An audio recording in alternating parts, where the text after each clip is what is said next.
Muy buenas, queridos amigos, bienvenidos a un nuevo vídeo en mi canal de YouTube después de un largo parón motivado por cuestiones personales y también profesionales. Lo que os importa es que en el lado profesional, lo que os interesa, quiero decir, es que ya he lanzado mi nuevo blog en mi web, en nicogarnier.net, que podéis consultar con una serie de posts en abiertos que ya he publicado y que iré actualizando. En este vídeo lo que quiero actualizar es la situación de mercado, el escenario de mercado, ponernos al día después de largas semanas de ausencia en el que los mercados pues han estado subiendo, lo cual tampoco es una sorpresa. En mi blog hay algunos posts en abierto, entre los cuales podéis encontrar este post donde hablo del modo risk-on, modo risk-off. Muy importante, ¿qué es el risk-on? Pues modo riesgo activado, es decir, los inversores privilegian activos de riesgo y el risk-off es cuando hay miedo y los inversores pues buscan refugio en activos defensivos, ¿vale? Esa es la dicotomía y digamos el lado el binario que tiene siempre el mercado, ¿no? Estar en modo agresivo o en modo defensivo. Las masas, la psicología de masas nos enseña que las masas siempre tienden a los extremos. No tienen matices, son binarias, son a favor o en contra, blanco, negro, frío, calor, no saben salir de ahí porque son extremadamente simples. Los mercados son masas y por eso los mercados alternan fases de risk-on con fases de risk-off y en cada uno de esos modos pues suben una serie de activos y bajan otra serie de activos. Quizá el activo que tenemos por excelencia ahora mismo como indicador del riesgo, del modo en el que está el mercado es el Bitcoin. El Bitcoin ha estado largos meses durante el año 2022 bajista y ahora está en modo rebote. El dólar también está relacionado, ahora vamos a hablar de todo eso, pero quería mostraros este artículo porque además en este artículo hablo de una importante señal de amplitud de mercado que se ha producido ya hace unas cuantas semanas en el mercado americano y que indica que pues, el movimiento actual en las bolsas americanas podría tener continuidad. Ahora vamos a hablar de eso, ¿no? Lo que quiero decir es que en el SP500, por ejemplo, pues tenemos una situación de rebote que tampoco es que sea exagerado. Vamos a poner el gráfico del SP500 en velas semanales, que es el que estamos viendo aquí, y podría pues tener potencial para tener un eventual rebote, no necesariamente volver a máximos, y ahora vamos a plantear precisamente eso, si una vuelta a máximos es una reanudación de tendencia, si este rebote es una reanudación de tendencia o un rebote en mercado bajista y toda la problemática que hay, que es muy profunda porque en este vídeo quiero hablar del escenario técnico, de los niveles y del aspecto chartista de los gráficos, pero en realidad hay que tener en cuenta aquí aspectos de tipo macroeconómico que son la clave, la inflación, de la que volveremos a hablar en próximos vídeos y a partir de ahora en mi blog en nicogarnier.net, pero también aspectos de beneficios empresariales, todo el gran seísmo, terremoto económico-financiero que hemos visto en 2022 y que vamos a seguir viendo, provocado por la liquidez masiva creada por los bancos centrales desde el año 2021-2022, pero sobre todo también en la década anterior y con el colofón del confinamiento. Todo eso tiene consecuencias y la subida de tipos que hemos visto recientemente, en 2022, que ha sido extremadamente vertical, una de las más fuertes de la historia, si no la más fuerte. Por lo tanto, eso tiene consecuencias como los seísmos, como los tsunamis, tiene réplicas en el largo plazo y los efectos a veces incluso tardan en verse, ¿no? Tardan en verse venir. Con lo cual es posible que todo esto que estamos viendo aquí solo sea la primera parte, la primera mitad. Luego viene la segunda parte, que es la historia de la inflación y hacer el paralelo actual con la inflación de los años 70. También en mi blog he publicado un artículo que os voy a mostrar ahora sobre la diferencia entre los años 70 y la situación actual. ¿Cuál es la diferencia? La diferencia es que en los años 70 tuvimos y digamos el motor inicial de la inflación fue una inflación energética, fue el precio del petróleo que se multiplicó por 4 o algo así, no me acuerdo exactamente de los números, pero fue una barbaridad. Fue una crisis energética, una crisis geopolítica donde el precio del petróleo se disparó y había un entorno de demografía favorable y un entorno de bajo endeudamiento. La situación actual es muy diferente. La inflación actual ha sido monetaria, es decir, provocada por una masa monetaria, la M2, la famosa M2, que ha estado disparada. En la M2 influyen varios factores. La creación brutal del balance, el aumento del tamaño del balance de los bancos centrales, pero también las políticas de los gobiernos, pues prácticamente haciendo el helicóptero money, lanzando dinero por la ventana, ¿no? Ayudando a los ciudadanos sin darse cuenta que tener más billetes no significa que eres más rico, que haya más dinero en circulación no significa que la sociedad sea más rica, los bienes y servicios que se fabrican son los mismos. Por lo tanto, la situación actual es muy diferente, la de los años actuales, digamos la década de los años 2020 con la de los años 70. Es un origen distinto de la inflación y eso es lo que podría hacer que el desenlace actual sea distinto a los años 70. Tengo un vídeo antiguo publicado también que compara la situación la situación actual y sobre todo describe qué ocurrió en los años 70 con la inflación y los mercados. Es un vídeo que os invito a ver también, muy importante para comprender cómo se mueven las bolsas cuando hay una inflación fuerte, que se mueven de una forma contraintuitiva. Básicamente, cuando la inflación está subiendo, es decir, no son los precios los que están subiendo, sino la velocidad a la que suben los precios, porque eso es la inflación. Una inflación del 5% significa que los precios suben al 5%. Una inflación del 7% significa que los precios suben al 7%. En ambos casos el precio está subiendo, lo que pasa es que cada vez a un ritmo mayor. Entonces, cuando la inflación pasa del 5 al 7, la inflación sube. Los precios están creciendo cada vez más rápido. Cuando la inflación, y en ese entorno, normalmente, con la inflación subiendo, de forma contraintuitiva la gente dice, bueno, si sube la inflación la bolsa debería de subir. Sí, a largo plazo sí, pero durante el periodo, durante la crisis inflacionaria, lo que ocurrió en los años 70 es que la bolsa cae durante el periodo en el que la inflación sube. Después, cuando la inflación se modera y pasa del 7 al 5 o del 10 al 5, me da igual lo que sea el porcentaje, que es donde estamos ahora. ¿Esto qué significa? Esto significa que los precios siguen subiendo, pero a una velocidad menor.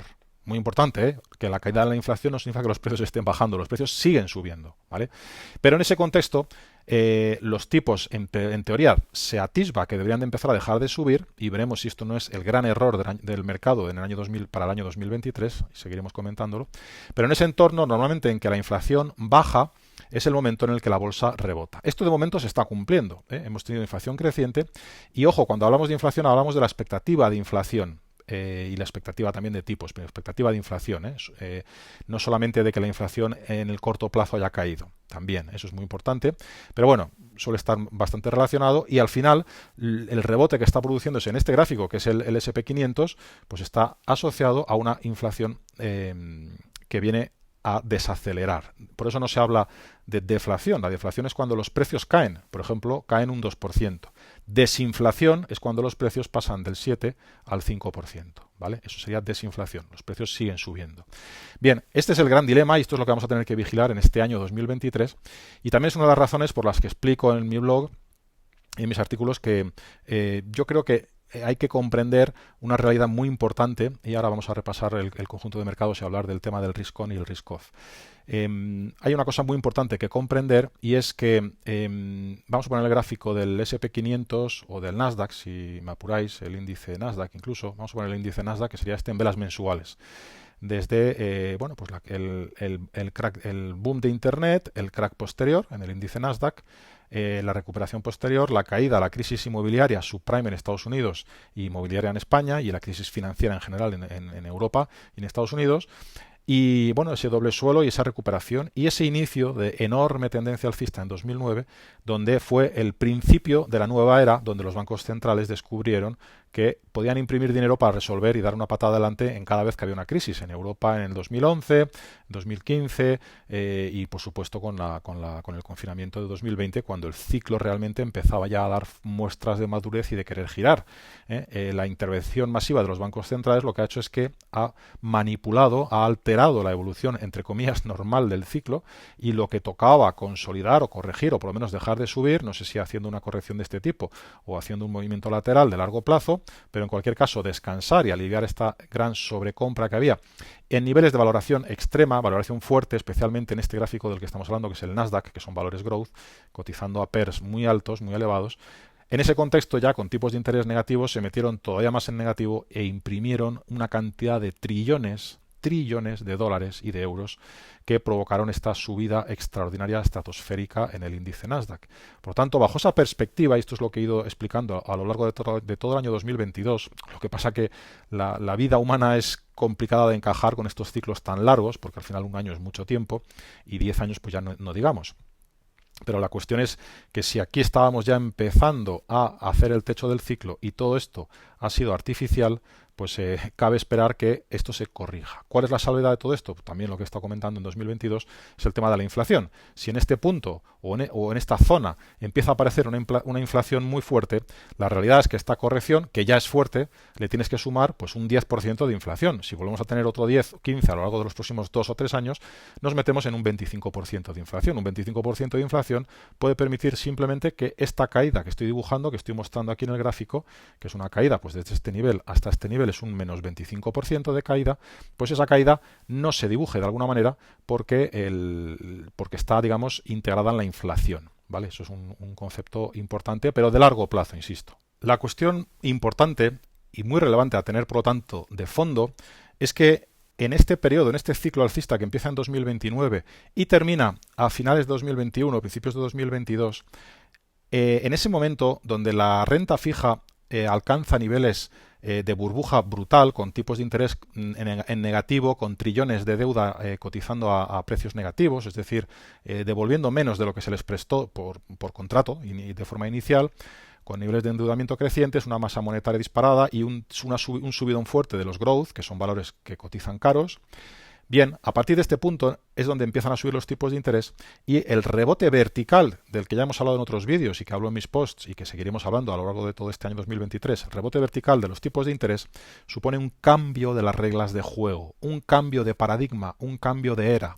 Esta es la parte más importante que debemos de comprender, ¿no? Un cambio de era donde quizá las reglas antiguas ya no valen, y eso es lo que tenemos que tener en cuenta cuando planteamos la posibilidad, bueno, por ejemplo, cuando se plantea la posibilidad de que empiece aquí un nuevo mercado alcista, pues bueno, a veces las palabras son importantes. Un nuevo mercado alcista para mí tiene sentido pues después de una corrección de este tipo o después de una crisis de este tipo. Son caídas. En el caso del Nasdaq, de burbuja, pues caes un 80% cuando es una burbuja y cuando es una crisis financiera general caes un 48% o un 50%. Si ponemos el gráfico del S&P 500, que tiene más histórico, en la crisis del Nasdaq de Internet, el pinchazo de la burbuja de Internet en el año 2000, entre el año 2000 y 2002, pues el S&P 500 cae un 50%. Después de una caída de este tipo, tiene sentido que hablemos de un nuevo mercado alcista. A priori, luego hablaré en otros vídeos matizando lo que estoy diciendo ahora, ¿no? También tiene sentido que empiece un nuevo mercado alcista después de una crisis subprime y crisis financiera en el que el S&P 500 cayó pues casi un 52%, que realmente de máximo a mínimo prácticamente un 60%, ¿no? Entonces, grandes crisis o bien en el tiempo como esta, que dura 3 años, que para una corrección de largo plazo es relevante, o bien esta que dura un año y pico, pero que es más profunda, más vertical, son crisis que efectivamente después de las cuales podemos plantear el renacimiento de un mercado alcista. Pero esto, a simple vista y simplemente aplicando el sentido común, pues no parece que sea una corrección suficiente ni en tiempo, que es un año, ni en precio, de lo que sería el ciclo anterior, que es el que empieza en 2009, que es la tendencia que va desde aquí hasta aquí. Entonces, o suponemos o asumimos que el ciclo actual no ha terminado y que este no es el techo final de la tendencia, que por lo tanto la tendencia sigue activa y por lo tanto podemos plantear pues no un nuevo mercado alcista, sino simplemente una continuación del mercado, o planteamos que esto es un rebote que eventualmente puede superar los máximos que marcó en 2022. ¿Por qué? Me remito a un vídeo anterior donde también os lo mostré, donde hablaba de los años 70, que os voy a mostrar aquí otra vez desde más cerca, ¿no? A ver si encuentro... a ver, no sé si bueno, me vale esto también en cualquier caso. Sí, perdón, es que me he ido muy atrás. ¿Qué ocurrió en los años 70? Pues en los años 70 ocurrió que, vamos a poner un poco más de cerca. En los años 70, que esto es un vídeo del que ya he hecho, de hecho creo que hice 2 vídeos sobre la crisis de inflación de los años 70, tenemos un primer techo en el año 69 y una primera corrección fuerte en el año 70. ¿Vale? Y la crisis de inflación ya está instalada, ya tenemos el precio del petróleo disparado, ya tenemos una inflación muy fuerte, ¿no? En aproximadamente desde aquí hasta aquí, el año 1970, el año 72-73, ¿qué ocurre? Que la inflación desacelera y empieza a caer la inflación. Y en ese momento es cuando la bolsa sube. En este periodo en el que la bolsa cae es cuando la inflación está subiendo. Entonces nosotros ahora mismo estaríamos en este periodo de aquí. No sabemos si va a durar 2-3 años como duró entonces o mucho menos. Pero en cualquier caso, tampoco sabemos si va a superar el máximo anterior, como ocurrió en el año 70 y 69, 75, ¿vale? Es decir, el máximo del año 73 supera el máximo anterior del año 69. Pero como os mostré en el vídeo anterior, si a este gráfico lo deflactamos, es decir, le quitamos la inflación, cosa que se hace simplemente añadiendo aquí el CPI US AU All Urban, el índice, bueno, simplemente ahora, si le añadimos la inflación, bueno, me lo ha descuajeringado, pero es importante aquí, ese mismo techo del año 69 y 70, fijaros cómo cambia. De nuevo, para los que no hayáis visto el vídeo, estamos viendo aquí el año 69 y estamos teniendo un índice SP500 en términos reales, es decir, teniendo en cuenta el valor del dinero, ¿vale? Y la inflación que hay. Entonces, hay una primera corrección y luego hay un rebote. En este rebote la bolsa, como hemos visto anteriormente, en términos nominales parece que supera el máximo anterior, pero si le quitas la inflación no supera el máximo anterior. En los dos casos, supere o no supere el máximo anterior, conceptualmente, esto es muy importante porque al final este rebote de aquí, con la inflación cayendo, en cualquier caso, aquí tienes una inflación alta, aquí tienes una inflación moderada, pero las dos se suman. O sea, si aquí los precios han subido un 20% y aquí han subido un 10% en este periodo de varios años, al final, de aquí a aquí, los precios han subido un 30%, ¿vale? Entonces, es la razón por la que este máximo se queda claramente por debajo del máximo local anterior. Por lo tanto, voy a quitar otra vez la deflactación del gráfico para simplemente tener el índice SP500 y ver lo que pasó en los años 70 y recordar el concepto muy importante que tenemos que tener en mente y que es una de las ideas clave de este vídeo y de lo que tenemos que considerar de cara a este año 2023 y los años siguientes, ¿no? ¿Dónde acaba el ciclo? ¿Dónde acaba el ciclo alcista?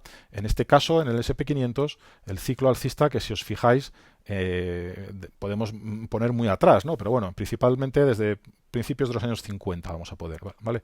Que es un poco parecido a lo que ha ocurrido ahora también con la década desde el año 1980, con crisis intermedias, pero desde el año 80, en este caso 1950, tenemos pues principalmente dos décadas fuertes. En este caso habría sido pues el año 80-90, luego hemos tenido dos crisis fuertes. Bueno, es distinto, ¿no? El entorno es distinto, pero da igual, son 20 años de tendencia alcista. ¿Dónde acaba el ciclo alcista? ¿Aquí o aquí? Pues conceptualmente acaba aquí, ¿vale? Porque aquí ya estamos en zona de crisis, una crisis que va a durar 10 años en los años 70.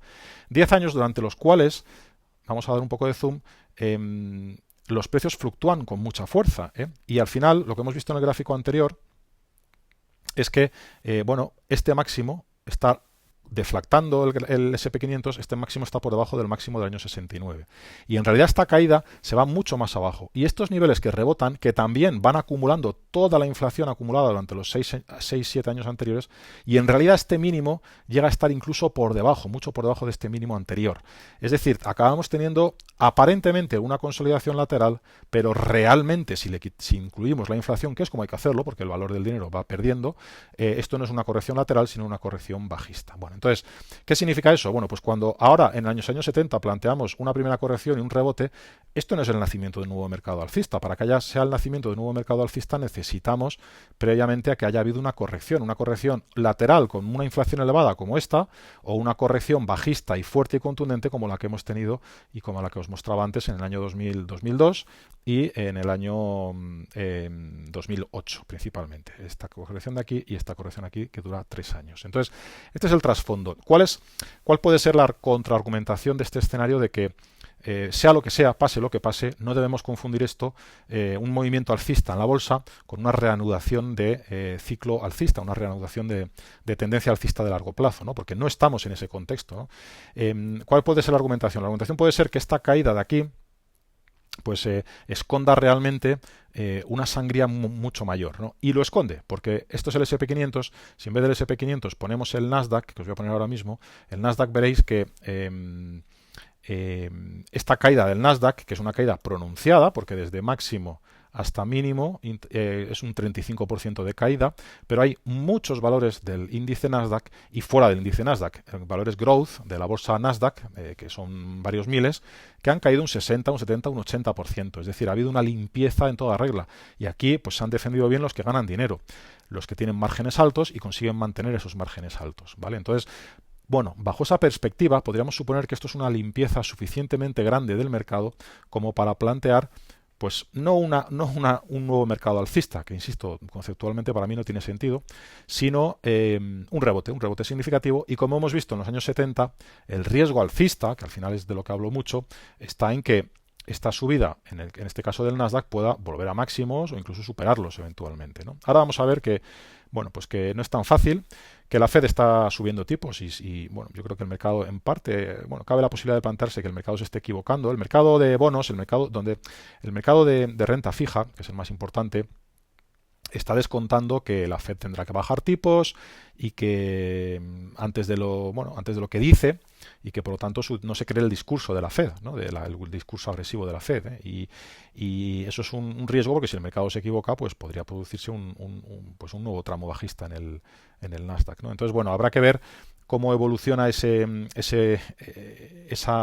oposición entre lo que dice el señor mercado, que está descontando caídas para finales de 2023, quizá algo menos ya, caídas de tipos por parte de la Fed, y si no se tiene que retrasar hasta 2024, y si el mercado no está pecando de ser demasiado optimista. Las sorpresas negativas pueden venir por el lado de los resultados, que yo creo que va a ser lo más interesante de observar en el año 2023, los earnings, ¿no? los beneficios. Bueno, dicho todo esto, vamos a hacer el repaso del mercado y vamos a hablar del tema del risk on y el risk off, que es lo que a mí me parece más importante en la situación actual, y nos vamos a hacer una pregunta clave, que es, bueno, vale, estamos en modo de rebote, ¿cuánto le puede quedar al rebote? Y bueno, qué potencial hay, qué riesgos hay y qué merece la pena bajo mi punto de vista. Vamos a empezar por el Bitcoin. No porque me interese como activo en sí, sigo pensando que hay una burbuja y que hay una gran especulación, que el mundo criptos roza no la estafa, pero sí la burbuja, de alguna manera. Es decir, vamos a ver, esto es muy sencillo. ¿Cómo se gana dinero en el mundo de las criptos? Que me lo expliquen. Es decir, ¿qué valor añadido generan a la sociedad todas las criptomonedas, todos los criptoactivos, y en sentido amplio incluso la blockchain? ¿Qué valor añadido genera hoy? No dentro de 10 años supuestamente, ni dentro de 50 años supuestamente, porque al final, oye, podemos retrasar así durante décadas el momento en el que empiecen a aportar algo a la sociedad. Pero bueno, estoy de acuerdo en que esto tarda un tiempo, pero que digamos que si tienen que aportar 100 a largo plazo, ¿en qué momento empiezan a aportar 5 o 10? Es decir, a día de hoy, la blockchain yo no la veo en la práctica funcionando en ningún sitio. Esto puedo estar equivocado, insisto, y no soy experto en blockchain, pero sí soy experto en psicología de masas, en cómo funcionan la psicología humana, y sobre todo conozco la historia también, todas las burbujas históricas que ha habido en la historia de la humanidad, y las aberraciones de las que son capaces los seres humanos cuando se dejan llevar por una novedad o cuando la codicia entra en juego, ¿no? Cuando la euforia entra en juego. Todo eso está aquí en juego. Estoy aburrido de ver anuncios sobre Bitcoin, sobre criptomonedas, sobre minado de criptomonedas, sobre las virtudes de la blockchain, y todos esos anuncios, todos esos brokers ávidos de poder vender productos y servicios y análisis, pues es una señal para mí clara de que es un activo, o de que es un mundo con más oscuros que claros, ¿vale? Entonces, esa es mi opinión de fondo, ¿vale? Insisto, me puedo equivocar, ¿eh? Entonces, con esa idea de fondo, lo que está claro es que el BTC, el Bitcoin, ha funcionado como indicador modo risk on, risk off. Ha estado bajando desde finales de 2021, cuando hizo el techo por encima de los $60.000, ha estado mostrando debilidad, y el asunto de FTX supuso un sell-off, una caída vertical por debajo de los mínimos anteriores, que parecía ser el principio del fin, y a partir de ahí es como que se secó. Es decir, realmente, como ocurre a menudo en los mercados cuando hay un gran pesimismo, en este punto, después de largos meses de caídas fuertes, desde los 60.000 hasta los 15.000 dólares, es una caída en porcentaje extremadamente fuerte, e incluso más fuerte de lo que había sido en crisis anteriores. Estamos hablando aquí, bueno, de ese estilo, ¿no? Del 75-80%. La cuestión es que llega un punto en el que todo el que tenía que vender ya ha vendido, de alguna manera. Es decir, la gasolina bajista, que es ventas, la gasolina de un mercado bajista son ventas y la gasolina de un mercado alcista son compras. Más compras que ventas o más ventas que compras. Llega un punto en el que realmente el mercado se agota a sí mismo. Es como un incendio que se apaga porque ya no tiene nada que quemar. ¿Vale? Pero eso no significa que luego vaya a renacer cosas como hay, ¿no? Para mí, entonces, el rebote que ha tenido el Bitcoin en este año 2023, pues es un indicador de risk-on, de el mercado tiene ganas de rebotar. ¿Por qué tiene ganas de rebotar el mercado? Bueno, pues principalmente porque el sentimiento bajista y el castigo anterior ha sido extremo. Y volvemos a la psicología de masas, la psicología de los mercados, que es una psicología de extremos. Por ejemplo, en Europa batimos récord en el año 2022 del número de semanas consecutivas con salidas de flujos. Salidas de fondos de las bolsas europeas. Y eso es una señal de pesimismo. Y eso en un momento dado pues se traduce en rebote. En el Bitcoin me llama mucho la atención una noticia que vi hace unos días, bueno, hace unas semanas, del récord, que existe un récord del número de pequeños poseedores de Bitcoin. Es decir, el Bitcoin está, paradójicamente, a pesar de la caída que sufre, no hay un escepticismo ni una negación por parte del público en general. Al contrario, pequeños inversores con carteras muy pequeñitas se están dedicando a pues picar unos pocos, ¿no? Es decir, no tienen miedo, no sienten miedo. Que se dispare el número de pequeños poseedores de Bitcoin y de criptos en general, para mí es una señal de máxima alerta. Es decir, esto es el momento de la fase de distribución, ¿no? De alguna manera, dentro de que esto ya ha caído un 75-80%. Pero es que haya caído un 75-80% no significa que desde los niveles actuales no pueda caer otro 80%. Porque desde los niveles actuales caer un 80% significa que se iría de niveles de 24.000 a niveles de de 6.000, por ejemplo. O sea que tampoco sería descabellado. Y desde los 6.000, si es que llega a darse ese escenario, pues podría caer otro 80%. Es decir, aquí hay muchos escalones que bajar y muchas etapas que transcurrir cuando hablamos del pinchazo de grandes burbujas. Entonces, con esos datos de contexto, el extremo pesimismo alcanzado en 2022, el castigo fuerte, el escándalo final de FTX, que es como el sell-off final, el pánico final de ventas, que es la capitulación final de los bajistas y que da paso a un rebote, el crecimiento del número de pequeños poseedores de Bitcoin y la verticalidad con la que se ha producido este rebote, la fuerza con la que se produce un rebote del 42% desde mínimos, sin preaviso prácticamente, salvo este amago fallido, no hemos tenido prácticamente ningún preaviso y tenemos velas grandes, velas blancas grandes, fuertes y potentes que indican fortaleza. Entonces tenemos una consolidación y tenemos aquí un nuevo rebote. Esto es típico de una onda B, esto me hace desconfiar, ¿vale? No, insisto, no hago predicciones, no saco conclusiones inamovibles, desconfío, pero de momento el Bitcoin está al alza, se ha parado aquí en niveles de $25.000, que es la zona de máximos anteriores. Y bueno, veremos. Ya os digo que para mí no es un activo principal, pero sí un indicador, un buen indicador, ¿vale? Entonces aquí tenemos un claro modo risk on, un cambio, una especie de cambio de tendencia que curiosamente ha coincidido con otro indicador que ha acompañado muy bien la corrección, que es el dólar index. El índice dólar se ha venido abajo en el momento en que las bolsas han rebotado fuerte y parecería que ahora está con ganas de rebotar. Bueno, de momento lo que ha hecho ha sido un rebote, no es nada del otro mundo, pero bueno, ha roto la secuencia de máximos y mínimos decrecientes, ha roto esta directriz bajista de corto plazo, este canal en el que estaba moviéndose a la baja después de una especie de mini crack inicial, y veremos hasta dónde puede llegar. Aquí podemos trazar retrocesos de Fibonacci, de toda la caída, el movimiento que va desde aquí hasta aquí, y vemos que justo se ha parado, está recuperando un 23% de la caída. Y si fuera capaz de ir un poquito más allá, el 38% de toda esta caída se va justo a niveles que antes fueron resistencia, que aquí fueron zona de soporte, que aquí fueron soporte temporalmente, donde rebotó, donde lo rompió aquí definitivamente, donde rebotó e hizo un pullback y antiguo soporte ahora convertido en resistencia, y ahí está el 38%, o sea que es un nivel clave para el dólar index. Podría rebotar hasta aquí sin que se pongan en juego la inercia bajista de fondo, pero si luego supera ese nivel podríamos tener un cambio importante de situación relevante, ¿no? Entonces hay que poner en paralelo el rebote del BTC con la caída del dólar. Tenemos ahí una serie de activos que van en esa línea, ¿no? Es interesante, ¿no? Más cosas que me llaman la atención en el mercado actual, ¿no? Bueno, por supuesto, todo esto poner en paralelo con Europa. Y esto es otro mensaje clave de este vídeo, que bueno, está siendo largo, pero bueno, ya iré completando algunos más. En Europa pasa algo que puedo resumir. Bueno, vamos a poner el gráfico del DAX y del Eurostoxx. Este es el DAX. Fijaros lo que ha subido el DAX desde los mínimos de octubre. Desde los mínimos de octubre hasta los niveles actuales, el DAX ha subido un 30%. Esto es lo que ha subido la bolsa europea en los últimos 5 meses, ¿vale? Es una barbaridad. Entonces, estamos hablando de máximos, ¿eh? En el DAX prácticamente de máximos. Ya sabéis que el DAX es un índice que, a diferencia del CAC o el índice IBEX, cotiza con dividendos, es decir, incluye los dividendos que van pagando las empresas. En el resto de índices, esos dividendos se pierden en el vacío, digamos.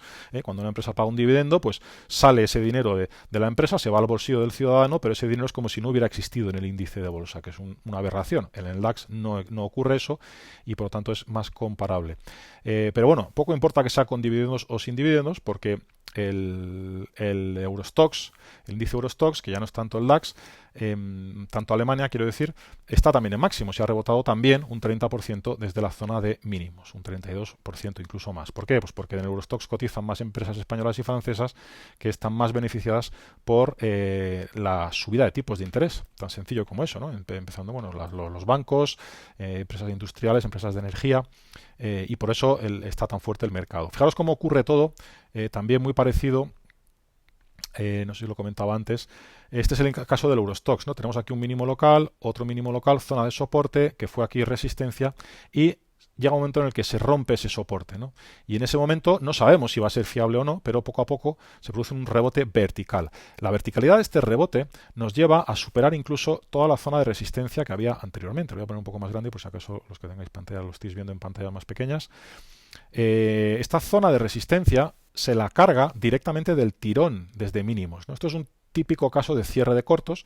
Como os dije antes, hubo en Europa en 2022 un récord de semanas consecutivas de salidas de flujos y por lo tanto era una señal de pesimismo en Europa y dio paso a un rebote vertical. Bueno, todo esto es el pasado, ya importa poco. Lo que cabe plantearse ahora es, a ver, ¿estamos en una situación de oportunidad o de peligro? ¿Cuál es la relación riesgo-recompensa en estos entornos? Bien, vamos a unirlo con lo que os he comentado al principio. ¿Estamos al inicio de un ciclo alcista o no? Bueno, pues eso es lo que hay que preguntarse. Este es el gráfico del Eurostoxx en velas mensuales. Os voy a poner el del DAX, que sí incluye dividendos, y como veis, cuando incluye dividendos, inmediatamente se ve una tendencia alcista más clara. ¿Por qué? Pues porque en un continente como Europa, donde los dividendos son una forma de remuneración al accionista que sigue siendo la más importante, pues tiene un impacto importante. De hecho, esto se ve muy claro en el famoso índice IBEX, donde se ve de una forma todavía mucho más descarada, ¿no? Si miráis el índice, este es el índice IBEX en velas mensuales desde el año 2003. Bueno, tenemos el rebote de 2003 a 2007 y después en el IBEX, en medio de la burbuja inmobiliaria española, y a partir de ahí parece que no levanta cabeza. Y en realidad es así, pero habría que matizarlo, porque eso de que no levanta cabeza es muy relativo. Este es el mismo gráfico del IBEX, aunque con menos histórico, porque arranca en 2010 el histórico, pero este es el índice IBEX con dividendos. Un índice compuesto por grandes utilities, grandes empresas, Iberdrola, Telefónica, Banco Santander, empresas clásicas de la vieja economía, que todavía siguen pensando que repartir dividendos es la única forma de cuidar al accionista. Pues es un índice donde esas empresas que reparten dividendos tienen un gran peso.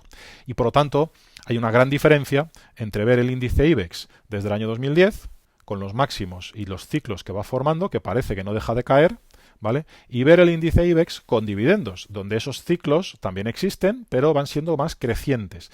Y ocurre algo que poca gente quizás sea consciente, y es que en este año 2023 el índice IBEX ha marcado un máximo histórico. El índice IBEX con dividendos ha roto una resistencia con la que estaba luchando desde el año 2015, es decir, son 8 años de lateralidad, y está rompiendo una resistencia con un mínimo local en 2012 y un mínimo local en 2020 y 2021 con el confinamiento, que trazamos un canal por esos mínimos, trazamos la paralela, nos coincide con una serie de máximos también relevantes que podríamos ajustar y pensar que a lo mejor había euforia, podemos reducirlo de esta manera, reducir también un poco lo que son los mínimos, el pánico, para quitar los extremos de tal, pero en cualquier caso hay un potencial aquí importante de crecimiento, ¿no? ¿Cuánto podría crecer el IBEX? Pues podría crecer un 25% y irse al techo del canal, ¿no? Eso ¿Es compatible con lo que hemos visto en los gráficos de los índices americanos? Sí, sí es compatible. ¿Aquí de qué estamos hablando realmente cuando hablamos de Europa, del IBEX o del CAC, por ejemplo, ¿no? Del CAC, que también está en máximos y eso que no incluye dividendos? Este es el CAC francés, donde tenemos el sector del lujo que tiene un peso relevante, un peso importante.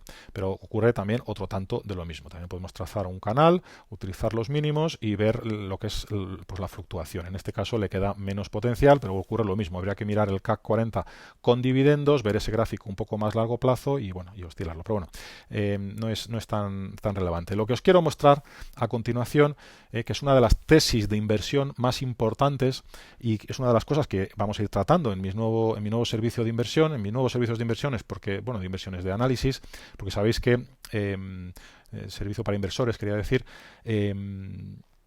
bueno, haré dos niveles, bueno, ya lo veréis cuando esté puesto, ¿no? Pero es importante porque os voy a contar aquí una de las tesis de inversión. Otra de ellas es la tesis alcista en el oro.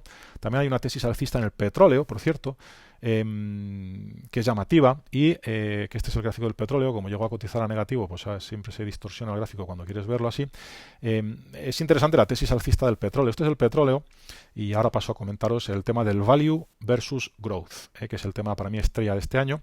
El petróleo ha marcado aquí un mínimo por debajo de una doble zona de soporte y parece que no ha ido a más, pero no ha conseguido. Aquí ha tenido dos velas negras fuertes que ha vuelto a mínimos, ha vuelto a salir. En ese punto es importante porque superó esta directriz bajista que parecía relevante y desgraciadamente se ha vuelto a venir abajo sin llegar a romper el mínimo local anterior, pero haciendo una especie de doble mínimo preocupante. Y a partir de ahí se está rehaciendo y está lateral y está otra vez dando, bueno, hoy digamos en zona neutra, pero a la baja. Entonces es una situación que debería de resolverse en breve. Si rompemos este soporte, pues peligro máximo. Y en cualquier caso, si no lo rompe y es capaz de rehacerse, especialmente después de esta vela negra de hoy, que es una vela negra que si os fijáis, voy a darle zoom otra vez, esto es el petróleo, insisto en que el petróleo también es uno de los activos que miraremos de cerca en mi servicio de análisis para monitorizar tanto la estrategia de largo plazo como la táctica de corto plazo, los movimientos tácticos y los ajustes progresivos que podamos realizar, ¿no? Hay un mínimo local en el petróleo de hoy que está por debajo de los mínimos locales recientes, ¿no? Que está incluso cerrando un gap alcista, que es un gap, es resistencia, si los que hayáis hecho mi curso de análisis técnico lo sabéis. Eso es un gap alcista que se produce entre estas dos sesiones, la sesión del 7 de febrero y la sesión del 8 de febrero. Hay un cierre en esta sesión y el día siguiente abre aquí. Por lo tanto hay un hueco de precios donde no hay cotización y eso es un nivel de soporte. Vamos a ver cómo cierra hoy. Si cierra por debajo de ese nivel, ha roto un nivel de soporte. Pero si rompe un nivel de soporte con un mínimo intradía, claramente por debajo de los mínimos anteriores, y a partir de ahí viene la subida, sería una confirmación de movimiento alcista importante, ¿no? El siguiente soporte, gap alcista, que algunos estaréis viendo, está aquí. Si rompe ese gap, para mí ya se pone bajista. No necesito esperar a que rompa este doble mínimo, ¿vale? Ya se pondría bajista el petróleo. No sé si para realmente caer con fuerza o eventualmente hacer un doble mínimo o un fallo bajista, ya veremos hasta dónde, ¿no? Ahí habría que verlo. Pero es especialmente llamativo. Recordad que cuando hablamos del petróleo, pues voy a quitar la escala logarítmica porque como ahí, así, la volvemos a poner.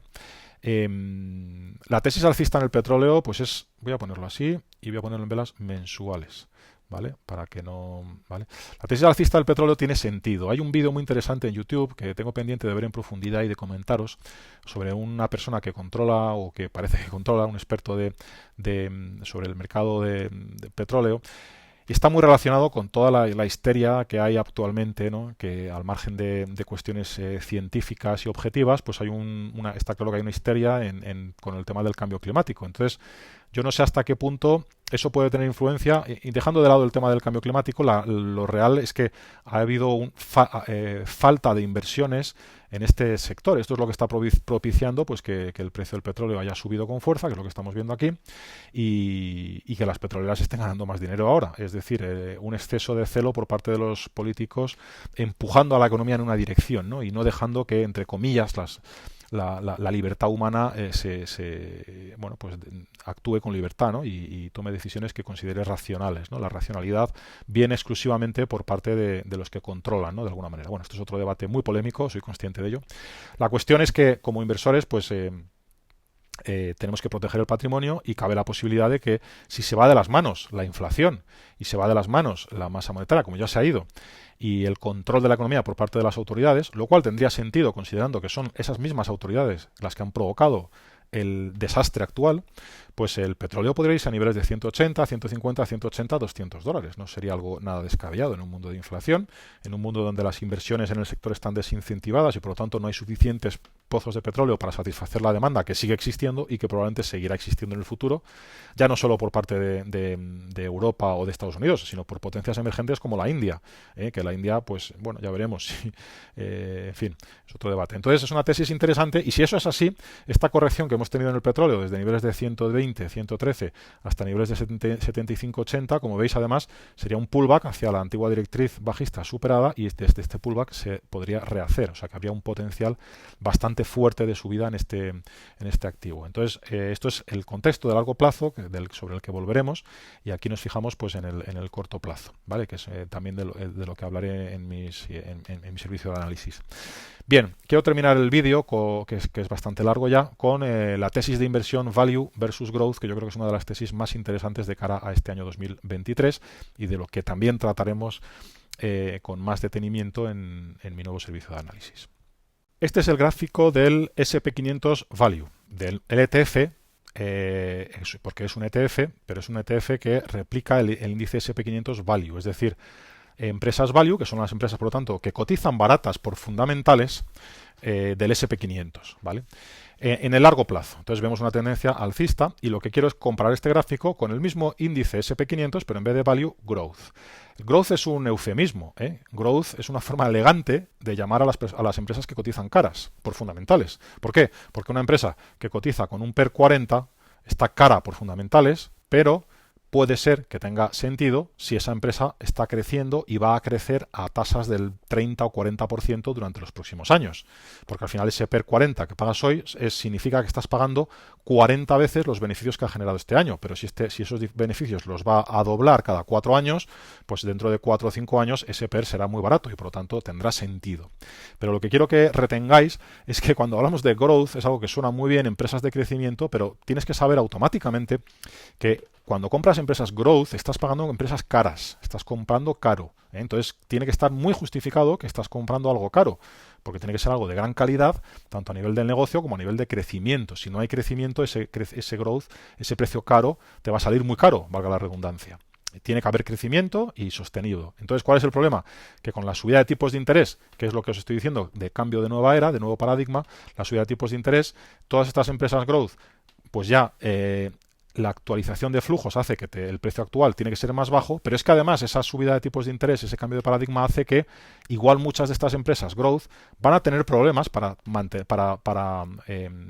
mantener esa promesa de crecimiento en las que está basado su precio, ¿no? Su cotización. Es decir, igual ya no van a ser tan growth o no van a crecer tanto como se esperaba que fueran a crecer. Y como ocurre a menudo en los mercados, ocurre todo a la vez.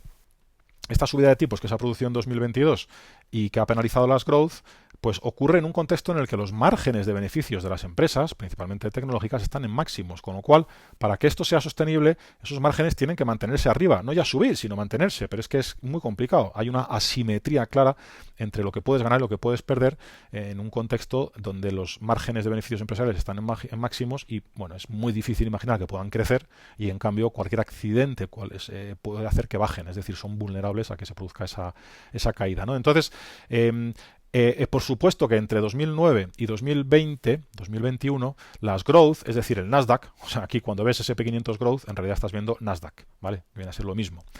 Pues han estado creciendo y han crecido con mucha más fuerza. El SP500 growth, desde el mínimo de 2009 hasta el techo de 2022, ha subido la friolera de un 760% en esos 13-14 años, ¿no? 760%. En cambio, las value, desde el mínimo hasta el máximo, solo han crecido un 360%. O sea que en porcentaje es pues prácticamente la mitad, menos de la mitad. ¿Vale? Entonces, por supuesto que no han sido las value tan rentables como las growth. De hecho, ha sido una década perdida para la filosofía de inversión value. La cuestión es que, como os decía al principio, vamos a pasar ya a ver el gráfico en velas semanales, desde el gran cambio de paradigma del año 2022, como os decía, estamos en un nuevo paradigma. los tipos de interés podrán subir más o podrán dejar de subir o podrán incluso caer. La cuestión es que parece impensable, aunque ahí hay un cisne negro que estudiar, pero parece impensable que los tipos de interés puedan volver a zona negativa o puedan volver otra vez a donde estaban en 2021, o sea, a cero o en zona negativa. Parece difícil que, aunque se espera que la inflación va a corregir fuerte, también es probable que haya oscilaciones en la inflación y es difícil imaginar que volvamos otra vez a un entorno en el que la inflación parece inmune a la masa monetaria, es decir, un entorno en el que parece que los bancos centrales pueden hacer lo que les dé la gana sin que eso influya en la inflación. Este es el mensaje clave. ¿Pueden los bancos centrales hacer lo que les dé la gana sin que eso influya en la inflación? Pues el año 2022 es un cambio de paradigma, es un cambio de era, ¿vale? Porque ya se ha demostrado que ya no pueden hacer lo que les da la gana, porque la inflación se puede descontrolar, que es lo que está pasando. ¿Y eso qué significa? Pues eso significa que no vamos a volver a las viejas recetas, ¿no? Entonces, hay un cambio de paradigma y a partir de ahí es como borrón y cuenta nueva. Ok, vamos a plantear si en un entorno de tipos normales, más o menos normales, incluso de represión financiera, es decir, con inflación alta y los tipos de interés por debajo de la inflación, que es decir, que los tipos de interés no compensan la inflación y por lo tanto el rendimiento lo vamos a tener que sacar de otro lado, no de la renta fija, aunque la puedas utilizar como herramienta temporalmente. La cuestión es, como veis, en este gráfico Value, ¿qué ha pasado en el año 2022? Esta corrección que en el índice SP500 Value pues llegó a ser de máximo a mínimo prácticamente cancelar, no sé qué he hecho, un 20%, un 18%, desde aquí hasta aquí es un 18%, esto es el value, y sin embargo el growth, desde máximos hasta mínimos, ha caído un 32%, ¿vale? Bien, por lo tanto, ya de entrada, la corrección, en términos absolutos, ya sabéis que en términos relativos, esta corrección es poca cosa comparado con lo que ha subido el value, ¿no? Aquí el value, esto es el SP500 Growth. Entonces, esta caída del 32-35% en el Nasdaq en el año 2022, pues sigue siendo muy poca cosa comparada con el 760% que subió en los 12 años anteriores. Sin embargo, si nos vamos a las empresas más baratas por fundamentales, esto hablando de forma genérica, pues el SP500 Value ha caído pues prácticamente la mitad en el año 2022, un 18%, ¿no? Un poquito más de la mitad. Pero eso sigue siendo, no recupera ni mucho menos el enorme retraso que acumulan estas acciones, estas empresas que se supone que son las empresas que cotizan más baratas por fundamentales y las que en teoría estadísticamente dan más resultado a largo plazo, que esto es otra cosa que la gente no suele saber, ¿no? Todos los estudios estadísticos de largo plazo pues te dicen que las empresas baratas, si compras empresas baratas por fundamentales, es decir, el SP Value, a largo plazo vas a obtener una rentabilidad mayor que si compras empresas caras, es decir, el SP500 Growth. ¿Qué es lo importante de todo esto? Pues que si os fijáis en el rebote que se ha producido en los últimos meses, en esos últimos meses, como os decía antes, desde octubre hasta actualmente los últimos 5 meses, ha sido un rebote que parece que es generalizado en las bolsas, pero no es tan generalizado ni tan fuerte. El SP500 Growth, que sería el Nasdaq, podríamos coger, que según cojamos pues tiene más o menos fuerza, pero bueno, el SP500 Growth podemos coger también en vez del SP500 algo más amplio, que es el Vanguard Value ETF, Vanguard Value ETF, o el Vanguard Growth ETF, pero que viene a ser algo parecido. Aunque este parece un poco más fuerte porque este máximo local de aquí está por encima del máximo de aquí, ¿no? Pero bueno, tenemos aquí una especie de doble mínimo y tenemos aquí una resistencia que en el caso del Vanguard Growth ya habría sido superada. Esta se parece más al índice Nasdaq. Pero bueno, volvamos al eShares SP500 Value, que es el que estamos viendo aquí, y al eShares SP500 Growth, que es el que estamos viendo aquí. ¿Cuánto ha subido el Growth desde mínimos, desde los mínimos hasta los niveles actuales? Un 11%. ¿Cuánto ha subido el Value desde los mínimos hasta los niveles actuales? Desde los mínimos hasta los niveles actuales ha subido un 20%.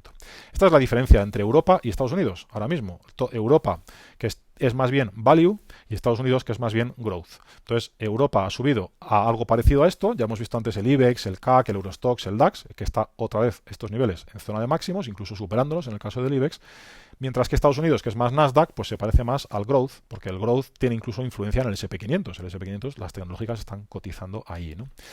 Entonces, este es el dilema y esto la lectura que los gráficos nos están lanzando aquí, es una lectura profunda de largo plazo, Y es una de las tesis que vamos a explorar para pues para los próximos años, en realidad, porque esto podría ser prácticamente para toda la década. Pues es que efectivamente ese cambio de paradigma tenga todavía margen, tenga continuidad y podamos obtener beneficio haciendo esa especie de gestión activa que consiste simplemente en decir, bueno, ya veremos hasta con qué profundidad queremos llegar a hacer esa gestión activa, pero si simplemente ya hacemos una elección de comprar value y vender growth, podemos tener ahí una buena operación long short, es decir, largos en value. De alguna manera compramos lo que está fuerte, lo que está subiendo en el horizonte de los últimos 12 meses, y en términos relativos el value está más fuerte, está en zona de máximos. Eso no significa que vaya a subir inmediatamente, eso no significa que no tenemos bola de cristal, que no pueda corregir, que pueda tardar tiempo o incluso que nos podamos equivocar. Pero la expectativa es que pues los values sigan haciéndolo bien. En los values están los sectores energéticos, pero también están los bancos europeos, las financieras, las aseguradoras, están también automovilísticas, por ejemplo, europeas, que cotizan muy baratas por fundamentales, con todo el tema de la electrificación de los coches, etcétera. Entonces, el value podría estar fuerte y el growth, especialmente si el mercado acaba reconociendo que se está equivocando y que la Fed va a ser más agresiva con los tipos de interés, pues el growth podría tener todavía problemas, ¿no? Y podría seguir manteniendo esa debilidad. Bueno, una apuesta long short es una apuesta bastante sofisticada, ¿eh? Es una apuesta donde te puedes equivocar o acertar doblemente, ¿eh? Pues es decir, si tú te pones bajista con opciones o con futuros o incluso vendiendo acciones al descubierto en una temática growth como esta, y el growth rebota fuerte y sube un 20%, y justo en ese momento en el que el growth rebota un 20%, el value descansa, pues tú resulta que la posición larga que has tenido en el value no te ha dado beneficio, y la posición corta, es decir, bajista, que has tenido en el growth, te ha dado pérdidas, porque justo en ese momento el growth rebota. Entonces no es una situación sencilla. Quizá lo más sencillo sea simplemente apostar por la temática value, que puede ser Europa simplemente, ¿no? Y decir, bueno, pues vamos a seguir dejando de lado las inversiones en el mundo growth. Insisto en que estoy hablando de inversiones de largo plazo, porque este es el gráfico en velas semanales, y como os decía, bueno, vamos a mirar el gráfico. Bueno, esta es la idea que os quería comentar, clave. Fijaros en que en términos relativos el value ha caído menos. Este es el gráfico del value, ha caído menos que el growth a lo largo de la caída de 2022, y cuando le ha tocado rebotar, ha rebotado más en porcentaje absoluto, pero también en términos relativos, porque este rebote le ha vuelto a traer a los máximos en los que estaba cotizando anteriormente. Sin embargo, el growth ha caído más en términos de porcentaje, un 30% en vez de un 19%, un 35% en vez de un 19%, algo así, y cuando ha llegado el momento de rebotar, ha rebotado menos, tanto en porcentaje, porque esto es solamente un 10%, como en el hecho de que este rebote se queda lejísimos de la zona de máximos anteriores. Esto es lo más importante que tenemos que comprender del mercado actual. Dicho esto, ya sabéis que a nivel de inversiones es una cosa, el horizonte largo plazo es una cosa, y luego tenemos el horizonte corto plazo, que pueden ser semanas, meses, donde la situación puede ser muy diferente. Este es el índice Nasdaq, ¿vale? Este es el índice Nasdaq en velas semanales. Y aquí os tengo puesto pues la canalización en la que estaría, quitando las zonas de extremos de pánico, cojo los mínimos que va tocando varias veces a lo largo de la tendencia alcista, y que es donde se ha parado aquí, el índice Nasdaq, y utilizo el máximo el previo a la gran crisis anterior, el máximo, digamos, histórico anterior, y lo uno con el máximo histórico más reciente, que podríamos incluso pues utilizar una línea intermedia, puesto que esta solamente la toca dos veces. Podríamos utilizar una canalización intermedia, que sería esta, y en este caso pues ya utilizamos un mínimo local aquí en el Nasdaq, utilizamos esta zona aquí de resistencia, nuevamente aquí zona de resistencia, nuevamente aquí zona de resistencia, que tras el confinamiento es perforada violentamente al alza en ese movimiento especulativo, y todo esto vuelve a ser una zona de especulación máxima, igual que esta zona de aquí en el índice Nasdaq, y vuelve a tocar la base del canal de largo plazo, dejando esto de lado, que podría ser esto el suelo que toque la próxima vez, ¿no? Entonces, ¿qué significa? Veis que más o menos además son de la misma amplitud. Si esto es así, podría quedarnos tarde o temprano una vuelta a estos niveles, que podría hacerlo de esta manera o podría hacerlo en lateral, ¿no? hacia estos niveles. Pero, ¿qué os iba a decir? A nivel del gráfico de la tendencia de largo plazo, bueno, así, cabe la posibilidad de que, bueno, pues en un momento dado, aunque globalmente nuestro escenario conceptualmente sea correcto, lo complicado de la bolsa y de los mercados financieros en general es la enorme volatilidad que hacen que te desorientes y no sepas si realmente está funcionando o no está funcionando, ¿no? Es decir, la posibilidad de que el mercado pueda bajar un 40% o subir un 40% sin que realmente haya pasado nada es lo que desorienta a la mayoría de los inversores, ¿no? Esto es como el chiste que dice, oye Paco, bájate y mira y dime a ver si funciona el intermitente, ¿no? Y entonces se baja Paco y dice, ahora sí, ahora no, ahora sí, ahora no. Pues esto es lo mismo, ¿no? Es decir, aquí es ahora no, ahora sí, ahora no, ahora sí, podemos estar así durante mucho tiempo, especialmente con el escenario de inflación que hemos descrito. Entonces, en ese contexto, pues, oye, ¿por qué no se va a desmadrar el Nasdaq y eventualmente volver incluso a este máximo local que marcó? O sea, los caminos que puede seguir son infinitos, ¿no? Y podemos volver a esta zona de máximos, incluso superarla, esta zona de máximos, irnos de nuevo a tocar el techo del canal que perforó anteriormente, que sería, como veis en estos niveles, de esta manera.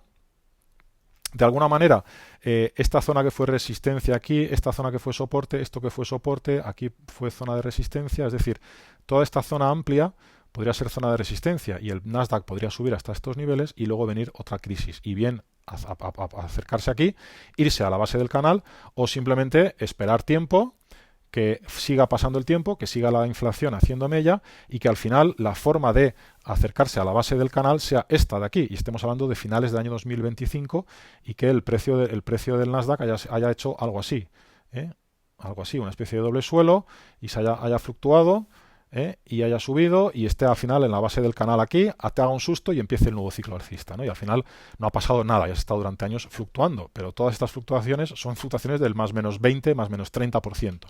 Son cosas importantes que a veces, pues como digo, pueden desorientar. Entonces, todo lo que los comentarios que estoy haciendo entre el value y el growth no nos llevan a error sobre el problema del timing de corto plazo, que es lo más difícil. Al final, esa tesis de inversión de long value, short growth, es decir, alcista en temática value, alcista en las empresas que cotizan baratas por fundamentales y bajista en las empresas que cotizan caras por fundamentales, que es una forma también de jugar los tipos de interés permanentemente altos. Eso no quita que podamos tener fluctuaciones, es que fijaros, desde los niveles actuales hasta ahí estamos hablando de que el Nasdaq tiene aquí pues un margen del 20%, te supera el máximo local anterior, todo el mundo se embala, se empieza a creer ya en un nuevo mercado alcista, en una reanudación alcista, y ahí es donde viene el susto fuerte, ¿no? Entonces, por eso, porque al final esto es muy complicado, necesitamos indicadores macro, necesitamos comprender qué está pasando a nivel macro, o un mínimo de comprensión, sin jugar nunca a la bola de cristal ni a la complejidad.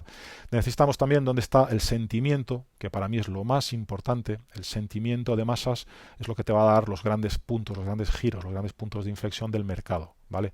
Tanto al alza como a la baja, especialmente no, únicamente en extremos, necesitamos extremos, pero hay varias formas, muchos indicadores de sentimiento hoy día que son importantes, entonces esto es lo que hay que vigilar, ¿vale? Bueno, he dicho muchas cosas en este vídeo digamos, de reanudación.